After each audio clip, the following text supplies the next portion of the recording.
Hello. Today I thought I'd have a look at an interesting book and maybe also offer the chance for some synchronistic bibliomancy, because we can't just look at things or read things. We need a bit of interaction. So that will come up, and hopefully at some stage I could put some timestamps to this video. But what is this? This is The Art of Looking Sideways, a book about art, design, architecture, poetry, music. There are books that one sits down to read, and there are books that one can flick through to stimulate and act as some kind of catalyst to one's own creativity and imagination. And this is like one of the ultimate coffee table books. This book, I believe, was originally published around 2001. And I think it was sometime in that ancient era I first picked it up. I'm one of those strange people who studied lots of things, lots of pointless academic things.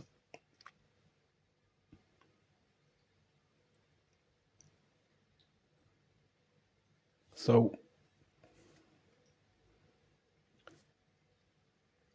of course, what I would say to any young person is, if they want to make money and make their way in the world, the best thing you can do is become a plumber or an electrician or a roofer, or other such things that are very difficult for robots and AI to do. Of course, in my personal life, I didn't do any of that. I studied art and journalism and philosophy and literature and music.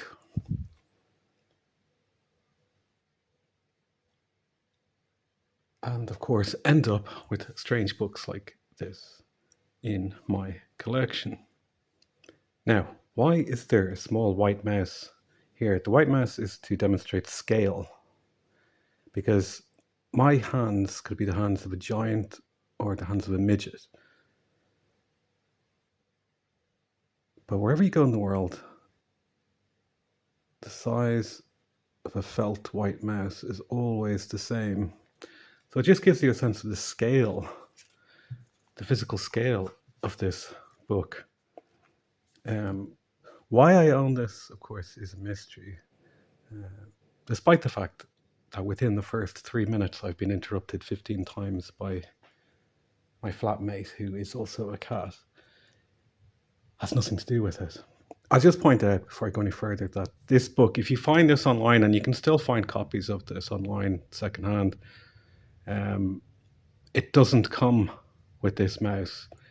And unfortunately, as we're making this on YouTube, I can't tell you where to source this. There are some things you can talk about on YouTube, and there are others that are just verboten. So I'm saying, they are out there. If you really want one, seek and you shall find. You'll be able to track this down. But unfortunately, I can't tell you where to get this. This is purely for scale. So you can see this is quite small. And this is quite large. This is also white. This is white, a white mouse. And this is pink salmon, just to clarify that. Okay. Let's have a look. Words and pictures on how to make twinkles in the eye and colours agree in the dark. Thoughts on mindscaping, moonlighting, and daydreams. Have you seen a purple cow? When less can be more than enough. The art of looking sideways. To gaze is to think. Are you left-eyed? Living out loud. Buy junk, sell antiques. The golden mean. Standing ideas on their heads. To look is to listen. Insights on the mind's eye. Every status has its symbol. Do androids dream of electric sheep? Why feel blue? Triumphs of imagination, such as the person you love is 72.8% water. Do not adjust your mind. There's a fault in reality. Teach yourself ignorance. The belly button problem.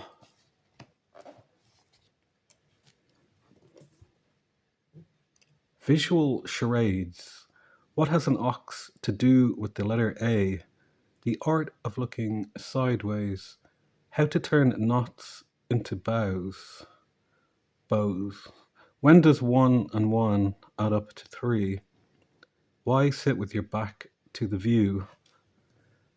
Notes on the blue tit syndrome. Letter play and visual puns. Patterns of chaos. Kissing cousins to camp. Half a word is enough for a quick ear. Some people think computers can't. Civilization is chaos taking a rest. Too far east is west. Writing is the geometry of the soul. Why look at things upside down? Squaring the circle. If you want the rainbow, you got to put up with the rain. The sympathy of things. How to think by jumping. Never wait for yourself. A word in your eye. The art of looking sideways. Beauty is a flavor of quark. Cerebral acrobatics. By the way, what's it like living with a paper bag over your head? Not referring to you, of course. The uncommon exception to universal bondage. So this cost €37.50 when I got it, which was $39,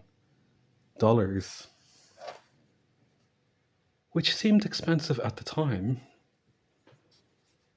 but now seems an amazing bargain. Now, what this book really is like a compilation of interesting bits and pieces that Mr. Alan Fletcher compiled over many years. And it's something I used to do as well, have lots of strange things cut out of newspapers and whatever.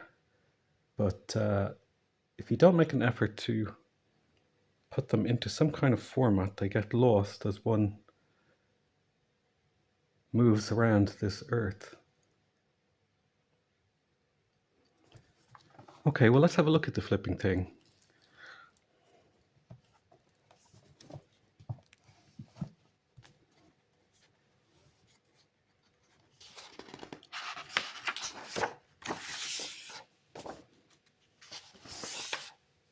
One thing that's nice right at the beginning is having this different paper, this roughage, to feel the difference of the texture, which is a learning experience that is deprived from the child who is taken for a day trip to the shopping centre and does so by staring at a tablet.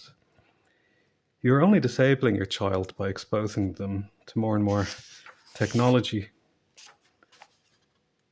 But people think they're giving their child an advantage in a competitive world. But we're not pieces of technology. We are of the earth. We are analog beings.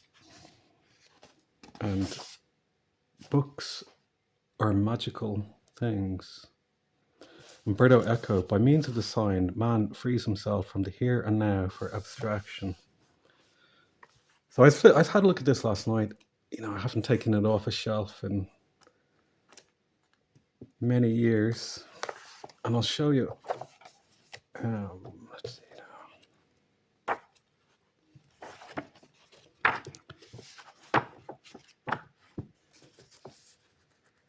see if I can find this. That's nice glossy paper.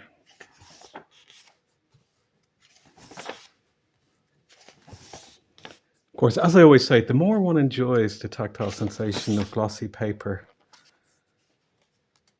the more it's a sign you need to go on a date. But let's just let's just suffer for our art. I wanted to have a look at this one about computers. Yeah, this was the page I randomly opened last night, and I don't think I've ever read this from beginning to end, which I was thinking I should probably do it. You know, you don't want to end up at some stage chatting to St. Peter, and he's saying, "Did you ever finish that book?" And I said, "No, I enjoyed flicking through it on occasion, looking for a creative spark. But I never did sit down and read every page." And you know, St. Peter always has, you know, make the same comment to everybody. You know, how many funny cat videos can a man enjoy? Okay, let's have a look at this. This is a section on technology. Like, there's different thematic parts of the book, and this bit was looking at the dreaded tech.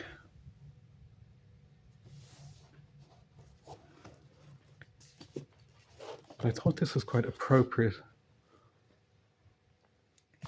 Okay, Machina Sapiens. Designing creatures has been going on a long time. God created Adam from dust. Rabbi Lowe made the golem out of clay. Pygmalion carved a sculpture of Aphrodite, fell in love with it, and brought her to life as Galatia. Daedalus designed sculptures animated by liquid mercury.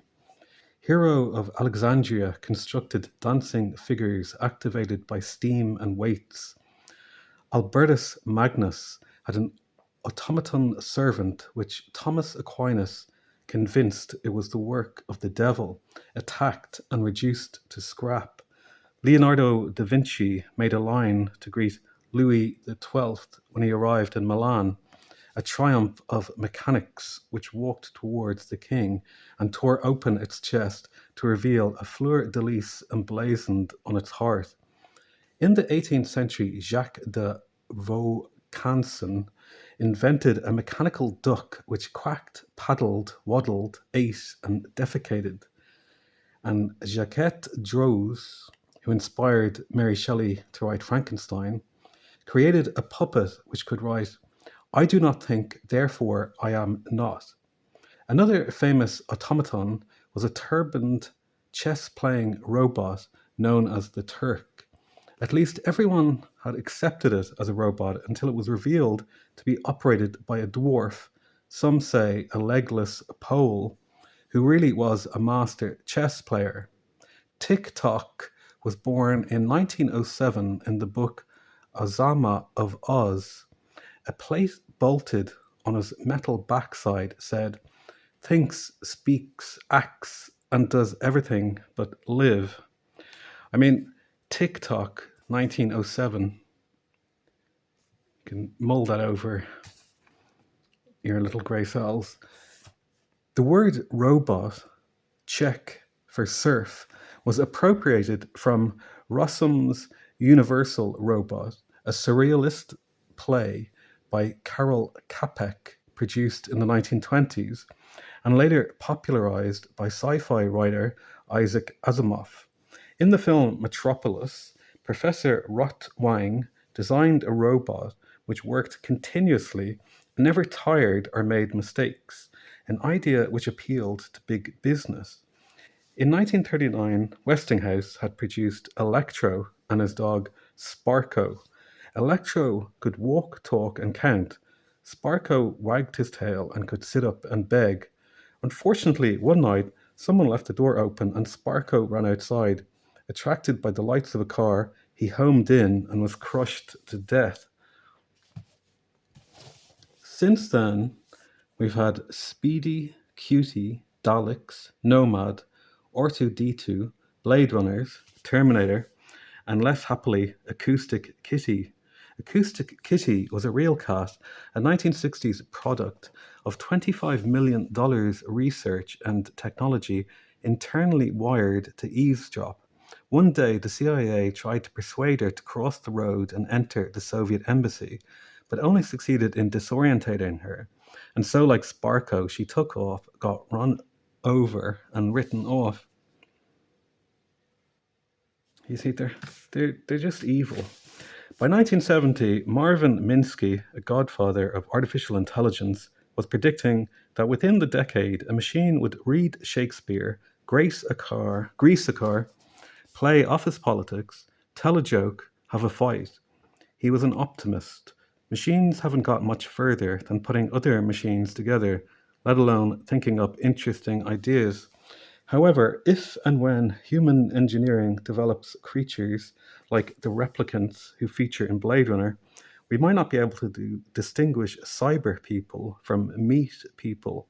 At that point, it has been suggested the ultimate test is to interview them from behind a screen. If you can't tell whether you're talking to a machine or a person, you have to accept it's a person. Here's an alternative suggestion. Can you imagine loving one? Can you imagine wondering if it loves you? If the second question doesn't occur to you, one of you isn't human. And in the end, it always comes back to ducks. Yeah, it's very interesting, saying that Marvin Minsky there in 1970, because though they were a long way from having the technology, the ideas were all there, you could say, intellectually and metaphysically, and they were always working towards that. And so we have the unfortunate quirk of chronological history of being alive at the point where we're being transitioned into the dystopian technocracy. And I can't relate at all to people making AI videos or AI text, because by looking through a book,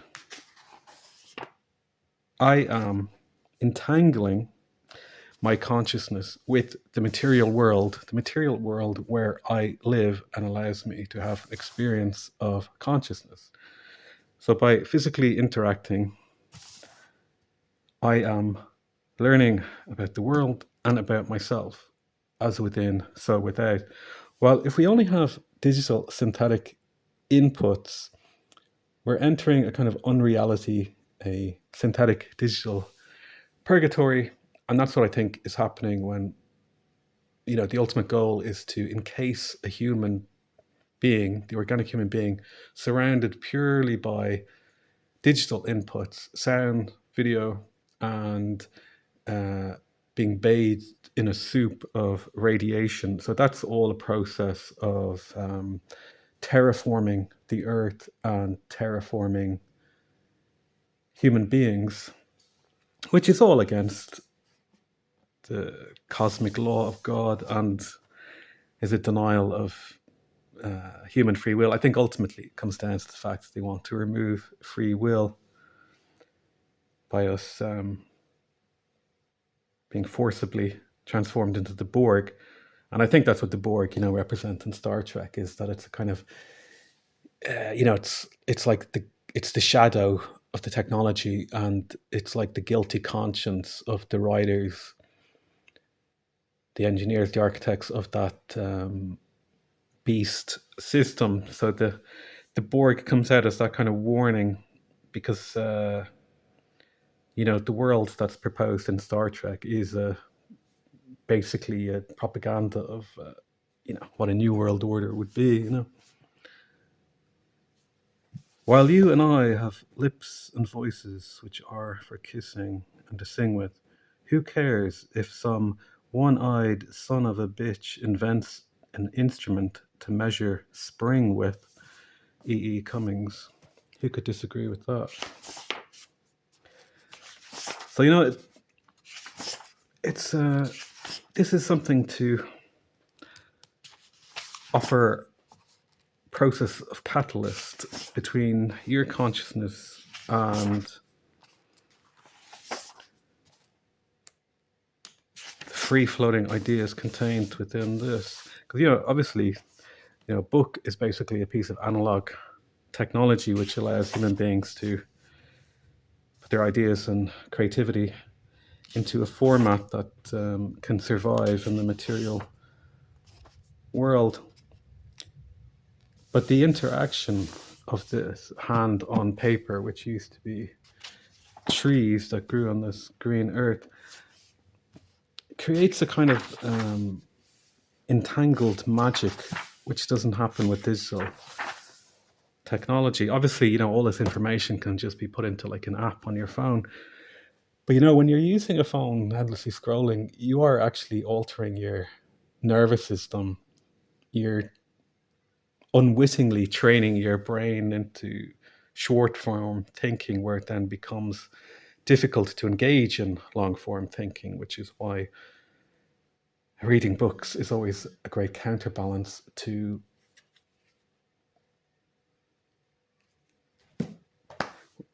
and then I just got a message interrupting me as I said that. Reading books is always a great counterbalance to the retraining and trainment of all the technology we're constantly exposed to. What's this about Gorbachev? Mikhail Gorbachev was having lunch at Windsor Castle during his visit to Britain. As the guests were working their way through the hors d'oeuvres, he was horrified to spot one of his apparatchiks sliding one of HM's gold spoons into his sleeve, Her Majesty. At first, Gorby was outraged, but then, struck with the bright idea, started to work his own spoon towards his pocket. Unfortunately, it struck his glass, and as the tinkle resounded, everyone around the table assumed he was about to make a speech. Scrambling to his feet, clutching his spoon, and quickly thinking, he announced, "I will now perform a magic trick." Holding up the spoon, he said, "See this gold spoon? I will put it in my breast pocket like this, and Vladimir Ilyinich down there will produce it from his sleeve." That's quite amusing. Oh, actually, I must read this as well. I'm going to give you the option of picking your own readings in a moment, but this is the nature of being involved in the catalytic process. I just noticed this Zugzwanged, term from chess, and the Duran had that as one of their titles a couple of weeks back about the Iran situation, I think. And I had to say, Zugzwang, last good album Billy Corgan made. Zugzwang is a chess term which describes how black, owing to white's extra move in starting the game, is forced into playing a losing move. This match follows a similar ploy. A stranger challenges two grand chess masters to a tournament. He proposes playing both at the same time and bets he will either beat one of them or at least force a draw. He offers a large sum of money to tempt them, and they agree. Each champion is then seated at opposite sides of a room behind a screen, so neither can see the other's board. The first Grand Master opens the game by moving White Queen's pawn forward 2 squares. The challenger studies this for a moment and then crosses the room to the second Grand Master and opens against him with the same move. The second master responds by shifting his Black Queen's pawn forward 2 squares. The challenger returns to the first master and repeats the very same move. The first master responds by sliding another pawn forward, and the challenger, returning to the second master, repeats the same move. So it continues.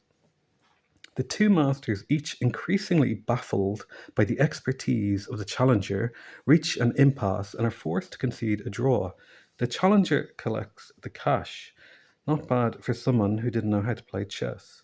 A potzer, according to Stanley Kubrick, who was a chess hustler in Washington Square during his youth, is a chess term for a weak player with an inflated ego.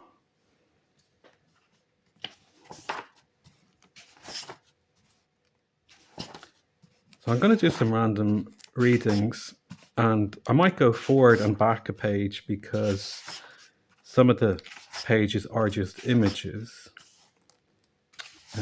It's really a fantastic collection.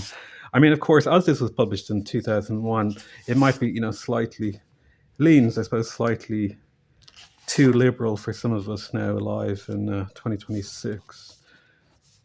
But what can you do? Nobody's perfect.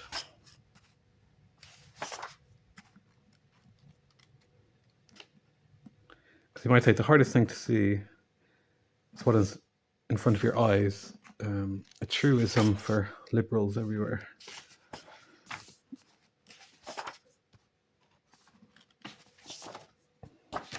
But one must never talk about religion or politics. You see, this is a different texture again. And I think, that must be so important for children to be exposed to something like this. I mean, the person who is going to get the most out of this is someone who's an artist, writer, musician, designer, who's looking for something to stimulate them if they get stuck or wasting their time doing nothing. But texture is something very underrated because it's so obvious, it's so apparent in everything we do. But it's about how you draw attention, drawing your child's attention to this. Just feel this. And it's something lost. It's something that's dumbed down through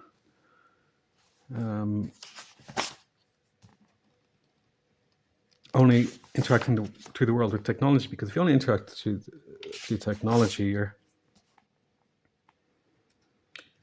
only capable of using a computer, but are completely lost and forced to deal with the analog world. It's actually disabling children from very basic skills. And, one doesn't wish to sound like a Waldorf school teacher. I don't know anything about Waldorf schools. I presume it's where you go to learn how to make a Waldorf salad. But it's just, we need to get away from all the technology. There's many more things to discuss about this, but I loved these as a kid, these MC Escher pictures. They fascinated me. They have a kind of mystery and darkness to them as well. It's very much about perception.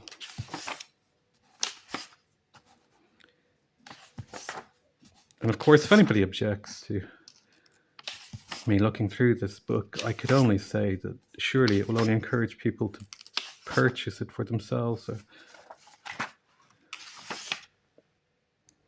It's exactly what I was going to say, James Joyce. Interpretations of interpretations, interpreted. I mean, I should really do a 10-hour video about Joyce as one of the architects of modernism, beginning the process of the death of Ireland's soul.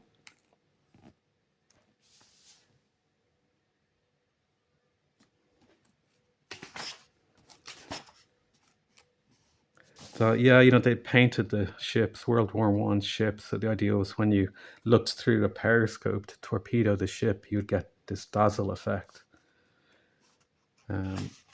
Was it a successful strategy?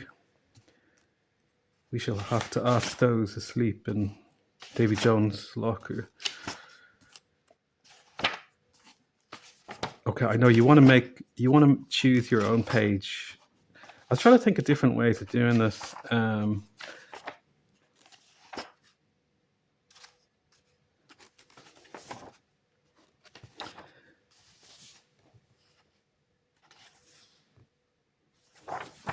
I mean, a lot of this is about visual art and human perception, but it's anybody with a creative bent can find themselves instigated, entangled, and catalyzed by a casual flick. I mean, it's got to beat doom scrolling, doesn't it? Like, the problem with the internet is that the information is continually updated.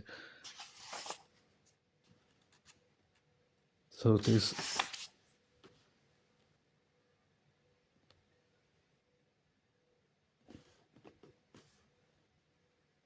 So I'm distracting myself.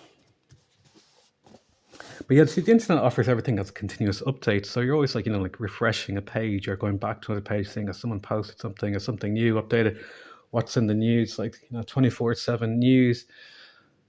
While history moves closer to the speed of a freighter at sea, you could say between 10 and 20 nautical knots is the speed of history unfolding. While all the updates keeping us on the edge of our seats is just really colonizing your imagination and providing anxiety to your nervous system. Which is why, as history unfolds at the speed of a freighter at sea, you provide a cushion by having your own 30 days of food and water available to provide a cushion to the collapse. But certainly, this would keep you warm as well. You can put this into the fire. And for younger viewers wondering about the practicality of carrying this around with them,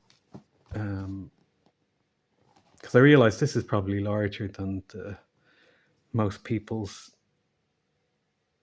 single bed apartments now. But if you hollowed this out, right? Think about this. If you think about this as being out of the box, if you hollowed this out, right? Think how many mice could live in it. I mean, seriously.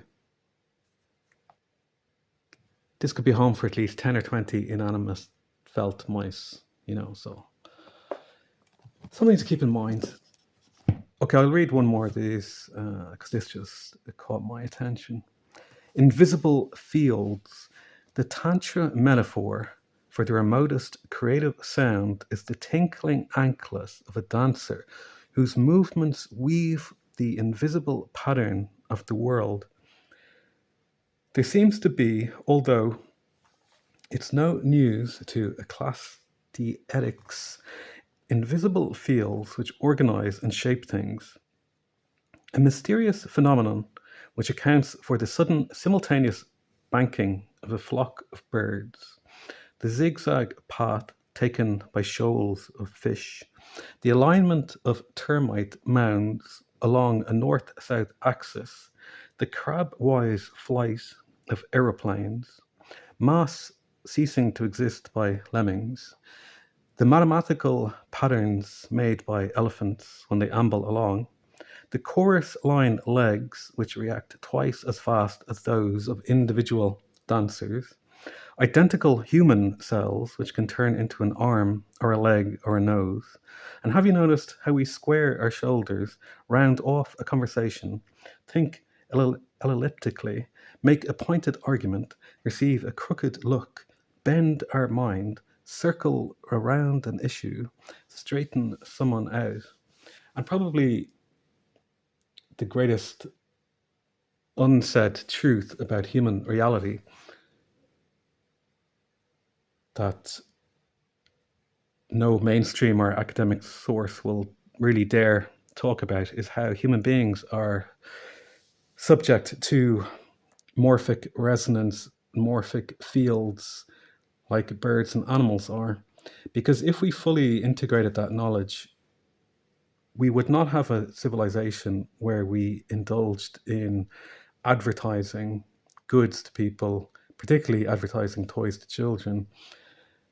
And we would accept how vulnerable human consciousness is to propaganda, programming, learned behavior, mimicking, flocking. But human beings are incredibly vulnerable to all of these things, which shows how fraudulent our entire civilization is, because it's all about the majority being gradually nudged towards the slaughterhouse. But these are all further subjects for further days. And can't really paint an entire picture of an entire map of reality in one video. I'll run out of film on my camera. Okay, let's offer you. You've probably had enough of me babbling on. So yes, you can get this secondhand. Well worth the investment. And for younger people, you can certainly, you could probably live inside this. Read it first, then burn the papers. Put in a little duvet. Be nice and snug in there. Probably better than living with your parents. I don't know. Okay. Let's offer 10 readings. I'll try and put in the timestamps later on. I think I'll just open them randomly. We'll go from the beginning, 0 to 10, 1 to 9, 9 to 0. As we limit down the multiplicity of options, collapse the field into a choice. So I'll try and, well, we'll do 1 to 10, I suppose. There's probably a better way of doing this, but it's kind of the easiest way. So as I said the last time on the Bibliomancy Synchronicity psychic epiphany, you could just watch through them all when I do the 10 little readings, but that won't produce any synchronistic effect. You have to make a choice to produce a relationship between you and the information in the video. So I'll go through chronologically. It's very awkward, how heavy and large this is. So, okay, so if you're going to pick number 1, for the number 1 people, let's see what we get.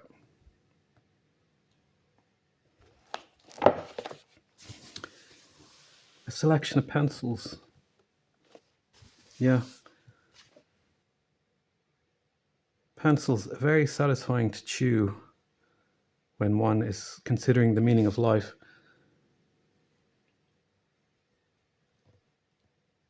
Just don't poison yourself. Okay, we'll go forward 1 page. The elephant's trunk is 6 feet long and 1 foot thick and contains 60,000 muscles.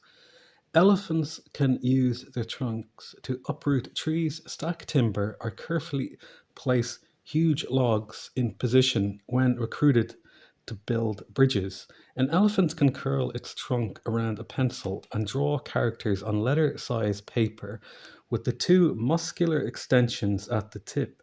It can remove a thorn, pick up a pin or a dime, uncork a bottle, slide the bolt off a cage door and hide it on a ledge, or grip a cup so firmly without breaking it that only another elephant can pull it away. The tip is sensitive enough for a blindfolded elephant to ascertain the shape and texture of objects in the wild. Elephants use their trunks to pull up clumps of grass and tap them against their knees to knock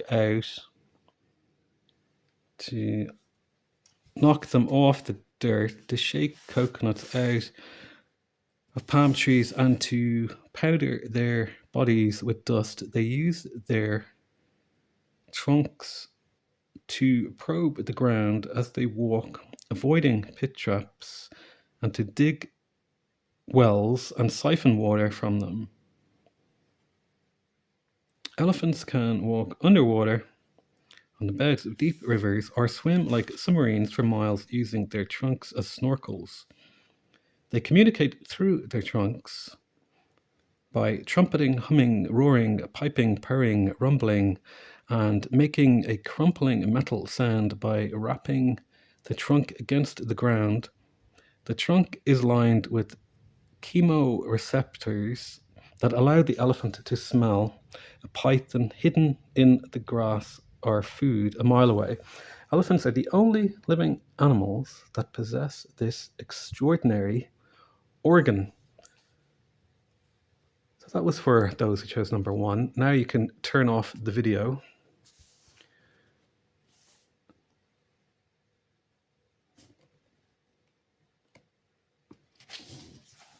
Number 2, those who chose number 2. Humor is the enemy of authority. Truer words have never been spoken. Because when you point out the absurdities of authority, technocracy, fascism, communism, they cannot stand up to ridicule. You should go and watch Duck Soup. Okay, we'll go forward a page.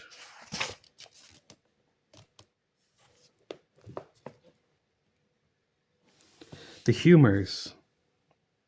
In the Middle Ages, humours referred to blood, phlegm, colour, and melancholy. The perfect man was a cocktail of all 4 in equal parts.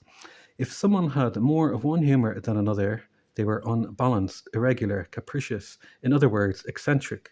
Edward Lear would qualify as one such eccentric. I see life as basically tragic and futile, he complained, and the only thing that matters is making little jokes. So he did. His drawings, limericks, and rhymes are full of comicalities like the dong with the luminous nose, which gives me an amazing synchronicity, actually, and the pobble who had no toes. The natural world also has a sense of humour. Consider the elephant, which, as far as I know, is the only animal with a flexible nose and 4 knees, and humankind, which are the only animals that can smile. Actually, I've just read that behaviourists reckon that, in their own fashion, chimpanzees can smile. Since chimps and humans are cousins, perhaps they can. But perhaps what we think of as their smile is really our grimace. Laughter disarms and opens the way for instinct, said Saul Steinberg. It is like hiccups or yawns. When you try to repress a yawn, it comes out of your ears. In 1964, Steinberg took a trip with Saul Bellow to Murchison Falls in East Africa. At one point, they both found themselves sitting in a very small wooden boat surrounded by hundreds of very large crocodiles. They were terrified, Steinberg recalled, at the thought of the comical obituaries. The library in the Name of the Rose contained a seditious volume by an Egyptian alchemist who attributes the creation of the world to divine laughter.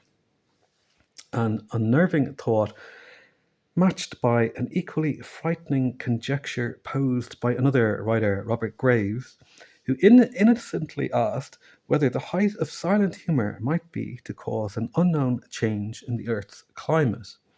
Wit and creativity go hand in hand. Wit is the sudden marriage of ideas which before their union were not perceived to have any relation, wrote Mark Twain using a beautifully sustained metaphor.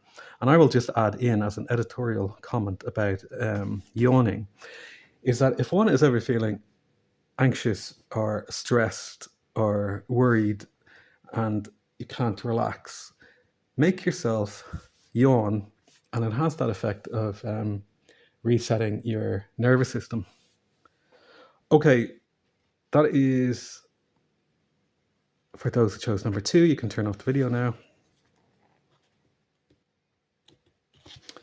Number 3, if you chose number 3.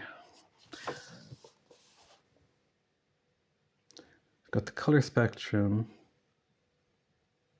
color terminology. I'm going to read these quotes instead, actually.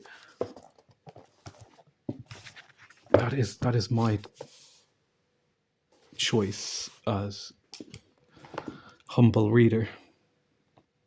Emilius Muller, darkened yellow beside full or bright clear orange is perhaps something of the most repulsive that can be seen. David Ricardo, aged 4, I think God's silly because he should have painted everybody the same color and they wouldn't fight. Eugene Delacroix, everybody knows that yellow, orange, and red induce and represent ideas of joy and of riches. which one has to give credit to the Hare Krishnas for? Okay. Adolf Hitler. Anyone who sees and paints a sky green and pastures blue ought to be sterilized. Charles Baudelaire. Pure draftsmen are philosophers and dialecticians. Colorists are epic poets. Wolfgang Goethe. Dear friend, theory is all grey, and the golden tree of life is green. Ogden Rood. Colour is nothing but a sensation, and has no existence at all. Seymour Chwast. There isn't a colour I wouldn't use except chartreuse. Claes Oldenburg. My mother warned me to avoid things coloured red. Eugene Delacroix. Draftsmen may be made, but colourists are born. Piet Zwart. Colour is a creative element, not a trimming. Pablo Picasso. I want to know one thing. What is colour? And what's the age of your daughter? Wolfgang Goethe. Colours are lights, suffering, and joy. John McConnell. Grey hairs unlock closed doors. Derek Jarman. Painters use red like spice. Okay, turn off the video now. For those who chose number 4, snap. No man is an island, entire of itself. Every man is a piece of the other, in fact, a part of the main. John Donne. Between the idea and the reality, between the motion and the act, falls the shadow. The distance between getting an idea and putting it down is longer than the length from your head to your hand. Okay, you can turn off the video now. Number 5, those who choose number 5. Mondrian based his famous painting Boogie Woogie on the view looking down at the Manhattan streetscape from the 90th floor of a skyscraper. The statues by Giacometti outside the Muse Picasso in Antibes, wrote Graham Greene, remind me of my only meeting with the artist in his Paris studio, where he showed me the origin of many of his works. The Roman statuettes, a few inches high, fished out of the Seine. Mies van der Rohe originally designed his classic Barcelona chair for the King and Queen of Spain. It was displayed in the German pavilion of the 1929 International Exposition in Barcelona. The seats in the New Savoy Theatre in London are in 5 colours selected to match the zinnias in nearby St. James Park, and this typeface is used on German street signs. Okay, you can turn off the video. 6, I think we're up to 6, if you chose number 6. 2 monks were watching a flag fluttering in the wind. One said, "It's the wind that moves." The other said, "I disagree. It's the flag that moves." But a Zen patriarch standing nearby said, "It's not the wind, nor the flag. It's the mind that moves."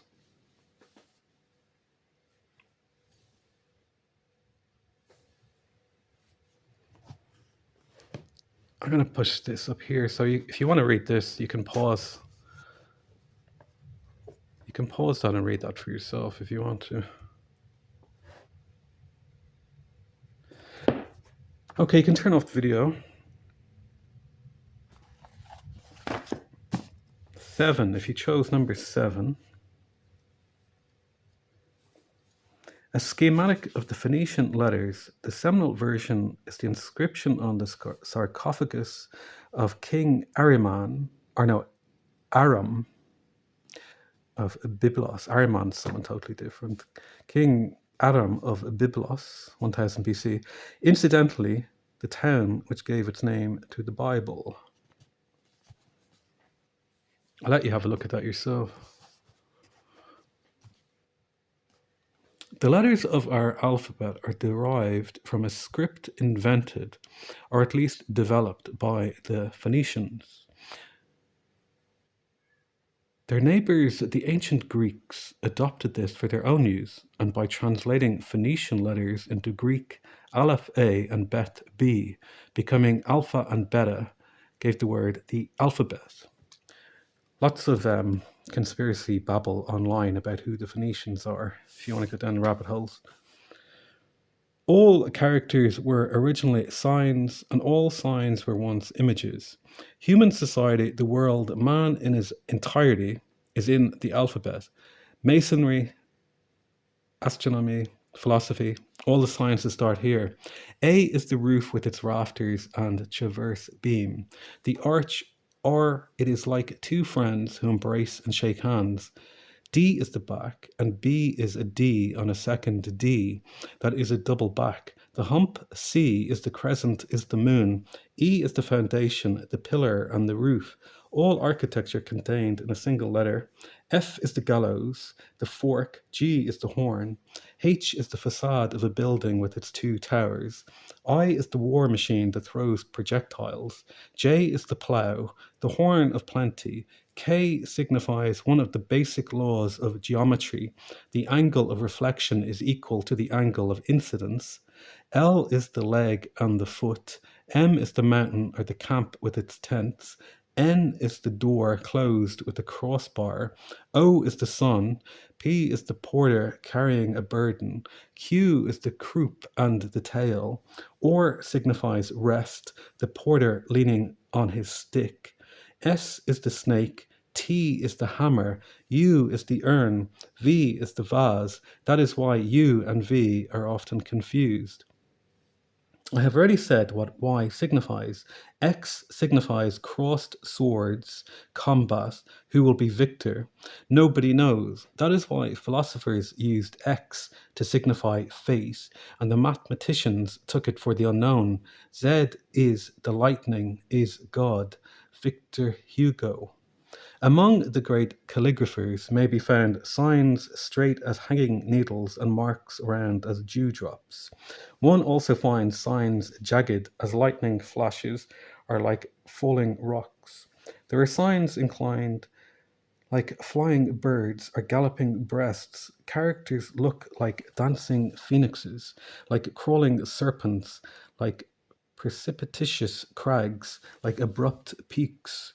Some of them are as heavy as thick clouds. Sun Quo Ting. So, I can turn this off now if you chose this portion. So, I can't remember now if this is 7 or 8. Let's skip to 8. We'll say this is 8 if you chose 8. These visual cliches, printed on a transit cartoon, were intended to convey information to the illiterate or to bypass language barriers. I have a cliche and try to organize its forms to make it monumental. The difference is often not great, but it is crucial. Roy Lichtenstein. A cliche is a bankrupt idea. John McConnell. Everything has been said before, but because no one listens, you always have to say it again. Andre Gide. The cliche is dead poetry. Gerald Brennan. I recently came across this advertisement in a magazine. It leaves no stone unturned. It's way over the top, or as they say in Berlin, there's more than one way to bake a parrot. The poster shown opposite was designed by Jean Chichkold in 1938. At the time, it was an innovative orchestration of graphic invention. The photographic negative, spectrum of color, typographic juxtapositions, and the asymmetric composition. Today's inventions usually end up as tomorrow's cliches. Okay, you can turn this off now. Okay, let's jump to 9. Oh, we've gotten loads of quotes. Suppose this is where AI could read this for us all. I could go and have a cup of tea. But we must finish what we have started. Let's see how I can get this. Larousse defines beauty as that which is pleasing to the eye or spirit. However, beauty isn't necessarily in the eye of the beholder. Leon Battista Alberti, the harmony and concord of all the parts achieved in such a manner that nothing could be added or taken away or altered except for the worse. Francis Bacon, there is no excellent beauty that hath not some strangeness in the proportion. Which doesn't sound like that dreadful painter at all. William Blake, exuberance is beauty. Andre Breton, beauty will be erotic, veiled, explosive, fixed, magic, circumstantial, or will not be. Edmund Burke, sublime is great, and beauty is small and smooth. Tibor Kalman, I'm not against beauty, it just sounds boring to me. Will Burton, beauty is not necessarily a matter of form or style, but a result of order achieved. Italo Calvino, crystal and flame, two forms of perfect beauty that we cannot tear our eyes away from, two modes of growth in time, of expenditure of the matter surrounding them, two moral symbols, two absolutes, two categories for classifying facts and ideas, styles and feelings. Coco Chanel, art is ugly things that become beautiful, and fashion is beautiful things that become ugly. Salvador Dali, beauty is simply the total consciousness of our perversions. Serge Gainsbourg, ugliness is superior to beauty. It lasts longer. Which presumably was one must take as Serge talking about himself rather than his underage girlfriends. E.H. Gombrich, consider the symbols E equals mc squared. This simple equation as the product of a theory as beautiful as a Mozart concerto. Robert Grundon, like gravity, beauty is a force whose existence is inferred from its apparent effects.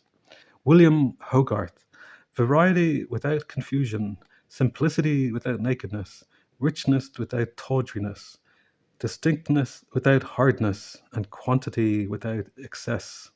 Marcel Janko, the coarse is nearer the truth than the delicate, an insult more effective than a compliment, a smell acts more surely than a perfume.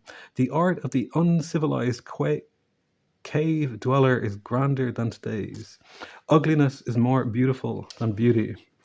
John Keats, beauty is truth, truth beauty. Javier Marscal, I have felt the same vibrations before a painting by Tapias, a Dick Tracy comic, a package of camels, or a traffic sign. Jeff Koons, my work has no aesthetic values other than the aesthetics of communication and being paid by the CIA to make garbage and make the world an uglier place. Michelangelo, beauty is the purgation of superfluities. Hippolyte Taine, ugliness can be beautiful, but beautiful is still more beautiful. Helena Rubinstein, there are no ugly women, only lazy ones. Particularly as they all wear pajamas at all times of the day. C.F.A. Voicey, never look at an ugly thing twice. It is fatally easy to get accustomed to corrupting influences, which is true of everything on the internet and all movies, TV shows, and contemporary pop music. Alfred Tennyson, science grows and beauty dwindles.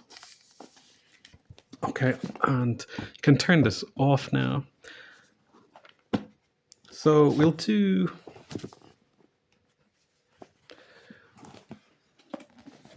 one more, which I think is 10. Maybe it's, if you chose 10,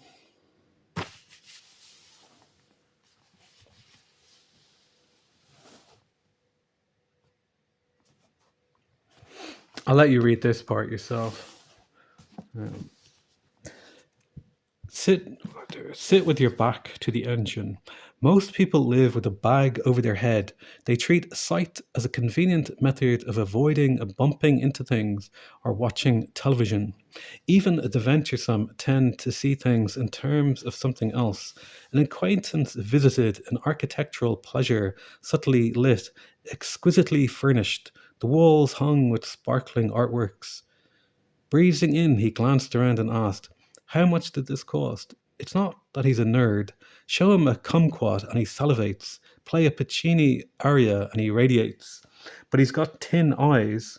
Another symptom of bagged head is fixed view.